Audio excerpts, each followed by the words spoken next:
100 গ্রাম peanut বাটারে কিন্তু প্রায় 25 gram protein থাকে এবং ওয়েট গেইন করার জন্য নিয়মিত খেতে পারেন পিনাট বাটার। এবং আমি আপনাদের দেখাবো কিভাবে খুব সহজে আপনারা বাসায় পিনাট বাটার বানাতে পারেন এবং 1 সপ্তাহ সংরক্ষণ করে রাখতে পারেন। এটার জন্য লাগবে শুধু হানি এবং বাদাম।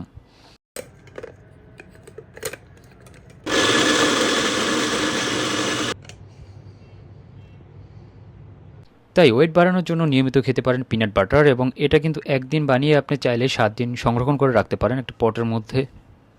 100 গ্রাম পিনাট বাটারে কিন্তু প্রায় 25 গ্রাম প্রোটিন থাকে এবং ওয়েট গেইন করার জন্য নিয়মিত খেতে পারেন পিনাট বাটার। এবং আমি আপনাদের দেখাবো কিভাবে খুব সহজে আপনারা বাসায় পিনাট বাটার বানাতে পারেন এবং 1 সপ্তাহ সংরক্ষণ করে রাখতে পারেন। এটার জন্য লাগবে শুধু হানি এবং বাদাম।